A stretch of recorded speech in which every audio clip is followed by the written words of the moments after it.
Kubo and Two Strings. I don't think we have. I'm the Beetle that this city needs. But not the one that needs. Wait, I think you got that wrong. I'm the Beetle this city deserves, but not the city. No, I am the Beetle that this city needs. I am the monkey that this city needs.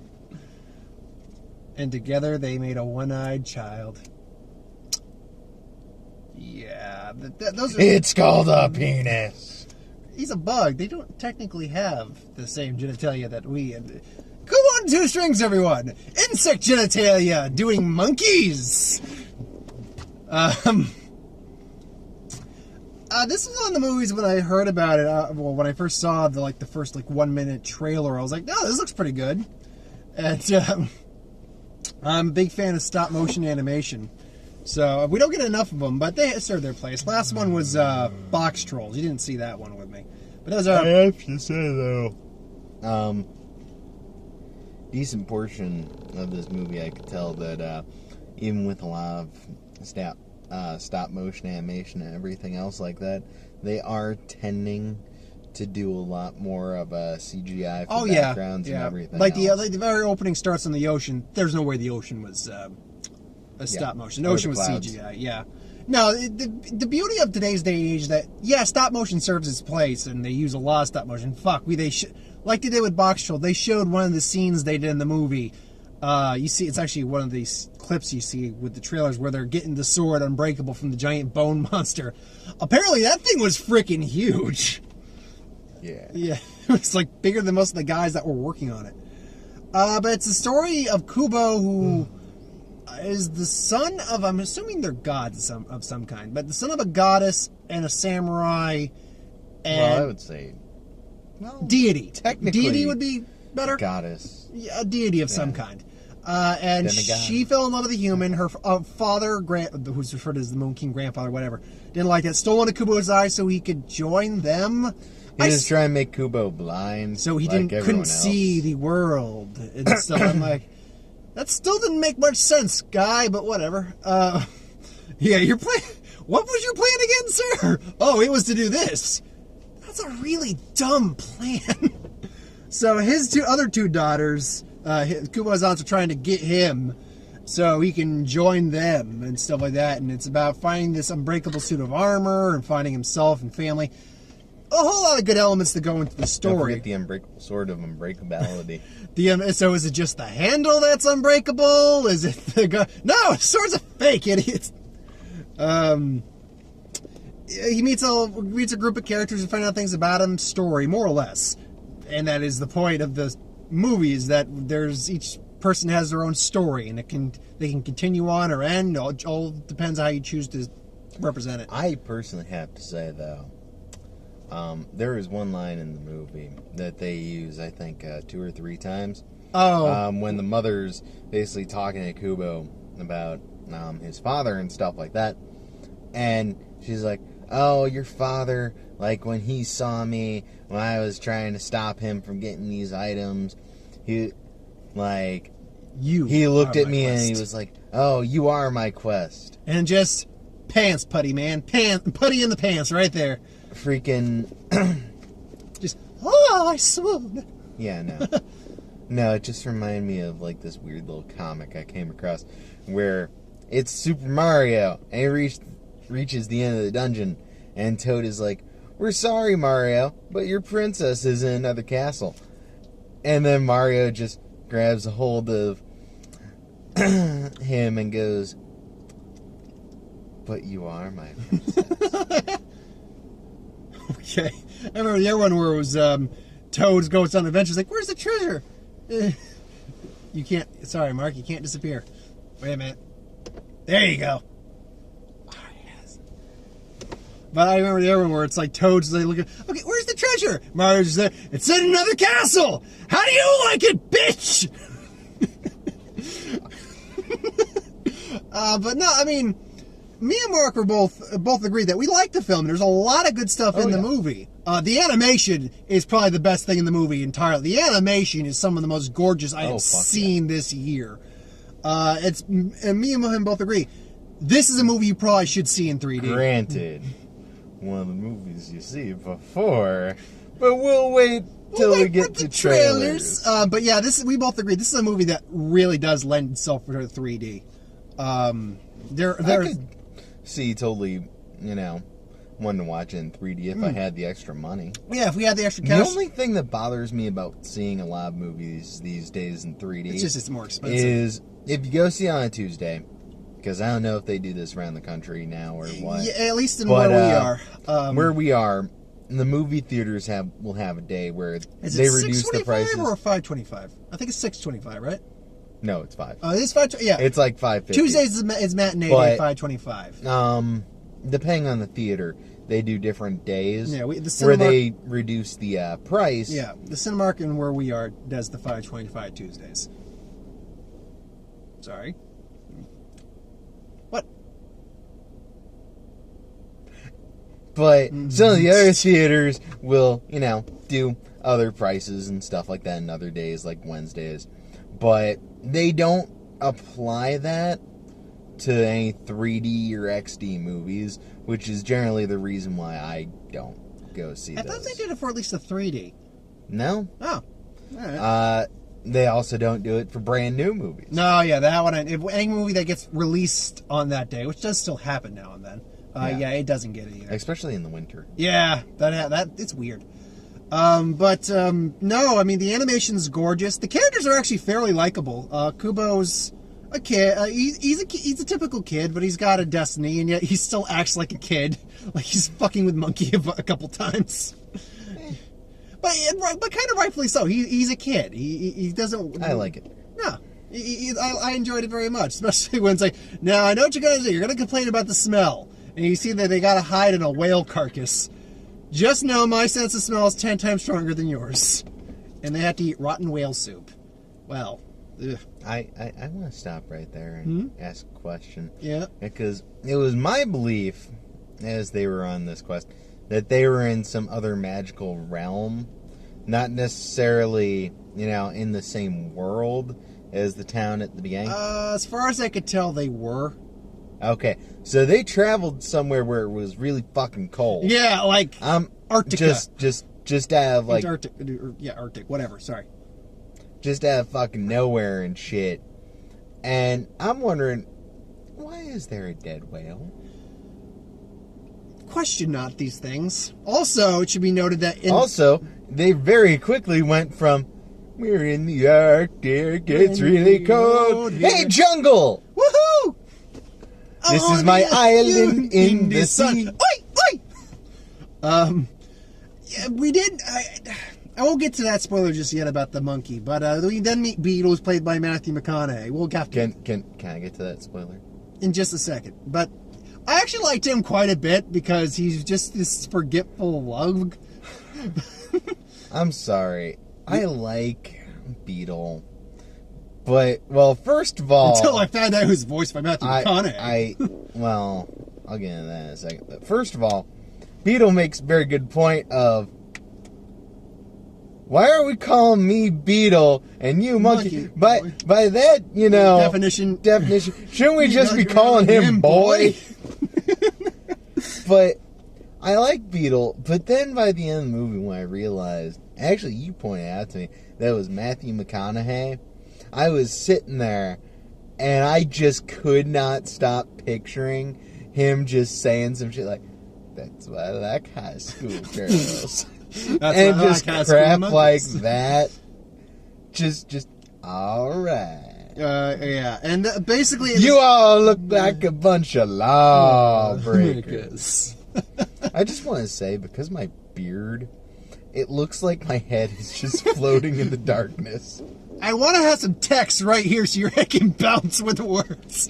Kubo and the two string. Do. So yeah, we got some good action sequences too. One thing I didn't like was the flash edit towards the aftermath of the fight, because that happened like 3 different times. But actually, no, 4. But regardless, the action sequences. The flash edit for the first fight. No, that was fine. I can kind of get that. I can get that. The second fight, which was with the sister and the monkey. Yeah. On the boat. No. No, what? I'm talking about The one with the sister and the monkey on the boat, that one I can definitely get. Because you didn't want to show what supposedly happened to that sister. Eh.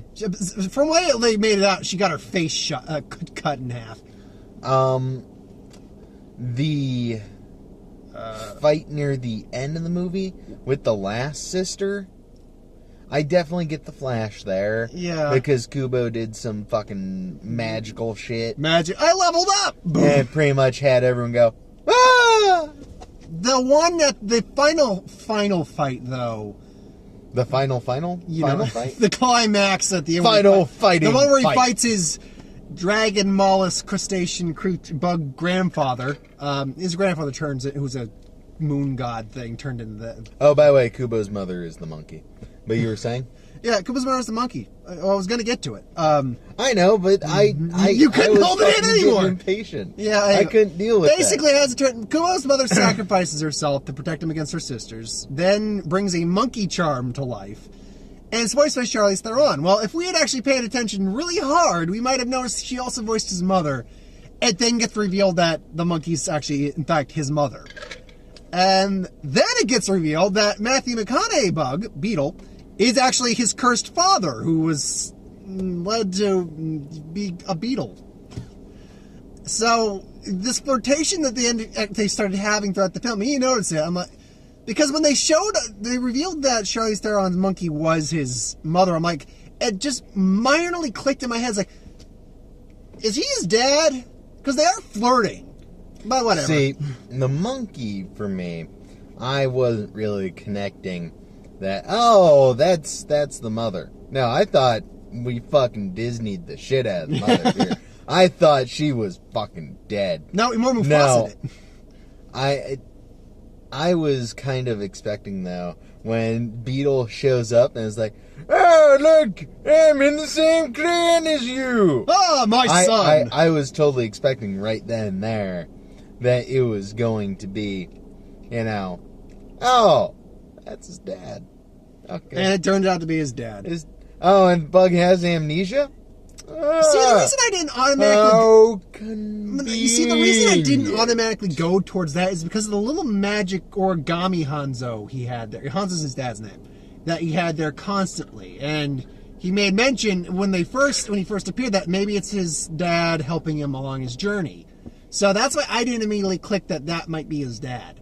No, I know the secret behind Origami, dude. Oh? Kubo accidentally slurred his words a little bit. That's not Hanzo. That's Han Solo. Well, he did die just like Han Solo did. Ooh, sad. Yes. Kylo Ren, you're never coming back from that whatsoever. Try to redeem yourself all you want, buddy. Hello, darkness, my old friend. I see. I can actually almost disappear. We've come to be with you again. All right.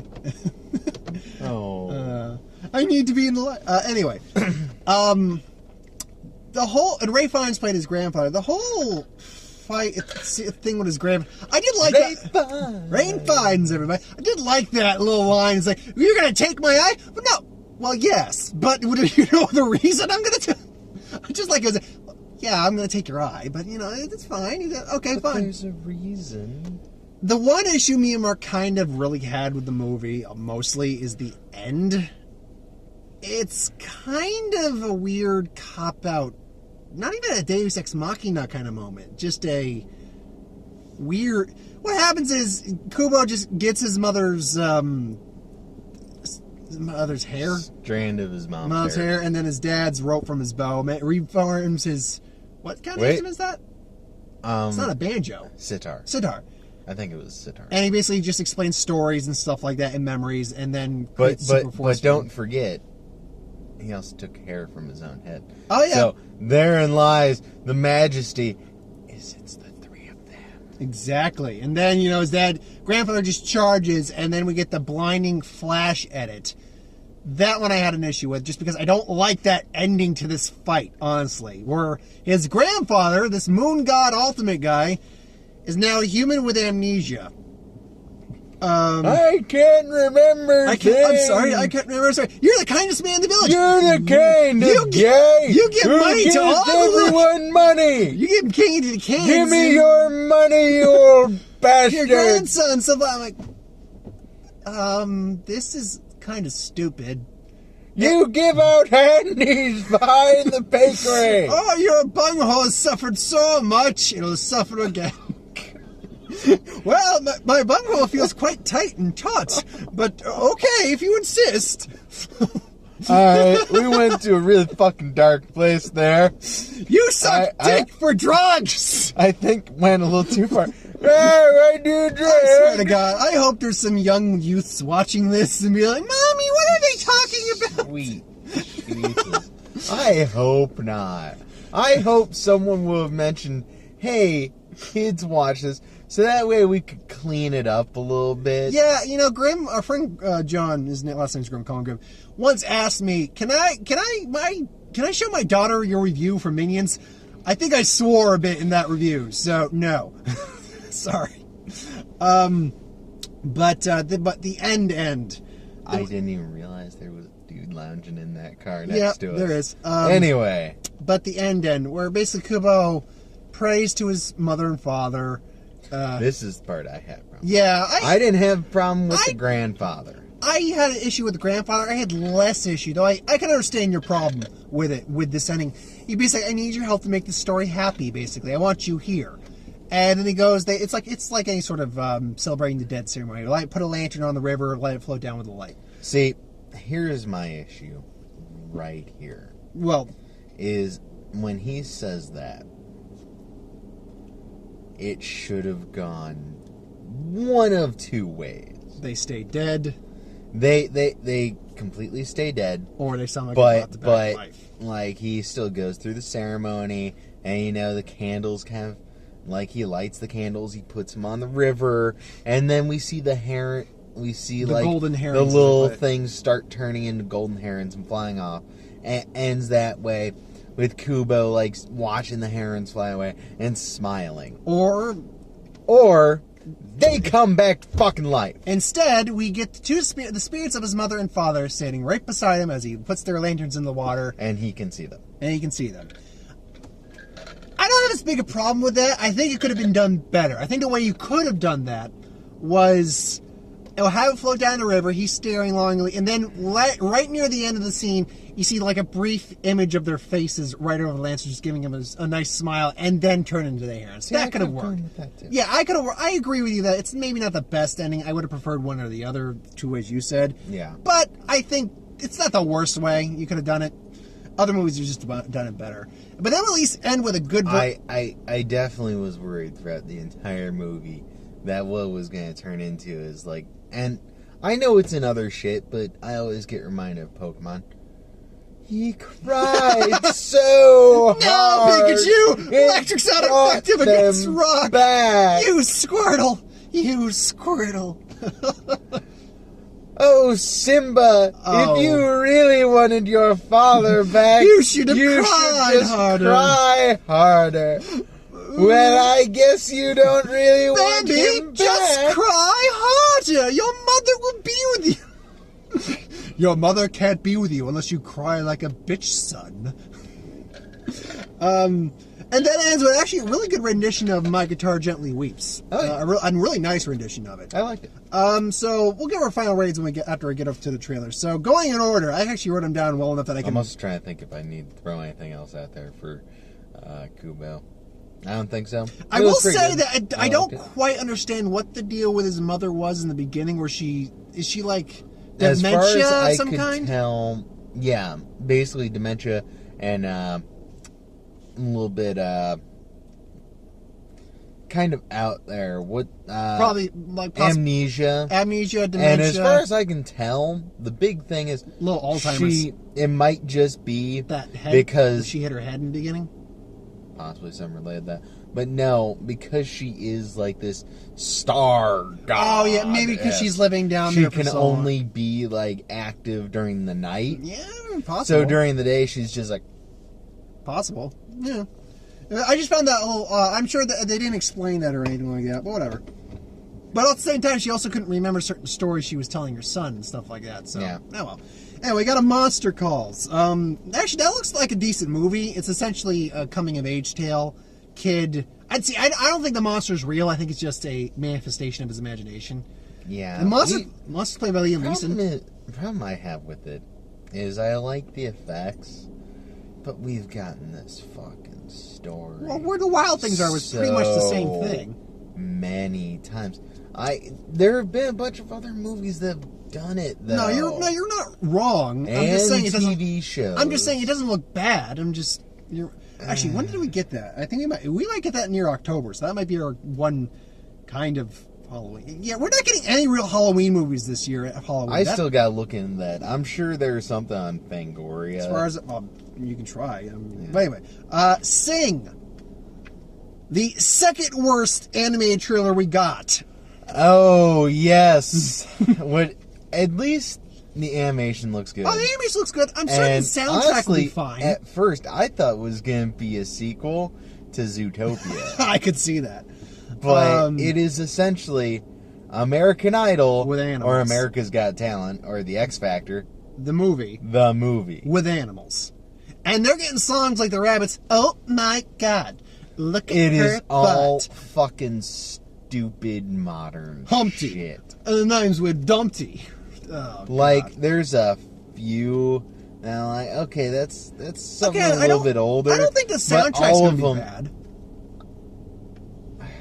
I mean... I'm very dubious of the soundtrack because it sounded like, hey, you're a new up-and-coming artist who has new up-and-coming artist things and is popular with the youth. Yeah, and I mean, I hope I don't get stuck at that, but I might. The Eagle Hunter, a documentary about eagle training and hunting. That actually looked kind of interesting. I mean, but once again, why were we getting a documentary before this? It's a different type of animated movie, I think. It's not even animated. Kubo. Kubo is a Kubo is a different type of animated movie. So that's why we're getting different type. You don't always get animated movies attached to. No. I'm not saying that. I mean a documentary. Yeah, but you don't always get animated movie trailers attached to that. Well, it's also not. It's not like it's a hardcore documentary about drugs or the sex trade. It's just a girl, the 13-year-old girl, becoming an eagle trainer. And the golden eagles, which are some of the most badass fucking birds in the world. I found it kind of weird. Anyway, Queen of... I don't... The name of the African country, I can't remember. It's a African chess player. Wasn't Zimbabwe. I kind of wrote it down. It was like Callaway? Anyway, you got me. she becomes a chess champion. Good for her. Based off it looked like a good movie. But I know I recognize the guy who was her teacher. I know he's a really good actor. Yeah. Middle School, the worst years of my life. I've seen that movie trailer enough. I remembered why I wanted to mention about Kubo too. Oh? Almost everyone in the main cast is white. Yeah, Jones in a very heavily Asian movie. I always advocate that if you're going to do something from like a certain culture or something or stuff like that, try and get people from that culture to be the actors in it. I would argue in the sense of an anime film you can get away with it because you're not, but if it's a live action film I can understand where you're coming from, but in an anime film you're just lending voices. Yeah, even for the voice actors, make them actually sound like, hey, they live there, instead of all right. Yeah, we're running low on time. So anyway, Middle School, worst years of my life. I've gotten that trailer enough. First off, there's no fucking way that principal will be able to get away with any of the shit he's imposing in that school. I'm sorry. I found this trailer fucking hilarious. Okay, well, I think it doesn't look terrible, actually. For some very specific reasons. I started recognizing a lot of the people in this movie. Yeah. And if you really want to laugh, go watch, what was it? Review. Like someone's review. It's a Comedy Central show where this guy reviews life. I remember what you're talking about. It is the same actor who plays the principal. That guy's I don't want to just watch the movie just see that douche kid coming because there's no fucking way you could legally get away with destroying a kid's property like that. There's no way, because you have this just stupid arbitrary rule system. I just want to see his ass get handed to him. Last one, we got to make it quick. The Wildlife, or Robinson Crusoe, as it's known in Belgium. See, God, that here's the looks thing: terrible. is I'm pretty sure the reason they couldn't use the name Robinson Crusoe all around is the fact that it is a trademarked name. Probably. Here. So, I don't know. That looks weird. The animation looks terrible. One step above Norman of the North, I think we agreed on. Yeah. Like, it looks like it was made a year or two after when you would picture Norman of the North being made, which, for me, is like early, mid-90s. Yeah. So, last thoughts. I think I'd give Kubo about a solid 7 out of 10. I enjoyed it. Yeah. So- I'd probably do about the same. 7 out of 10. All right. So, thanks for watching. Hope you enjoyed. Be back for box office later this week. And next week's Don't Breathe or The Mechanic Resurrection. I'll flip a coin to see which one I go to that week. And Mark may not even join me for depending on what the movie is. So thanks for watching, and we just barely got this under time. So thanks for watching. See you folks next time. Later.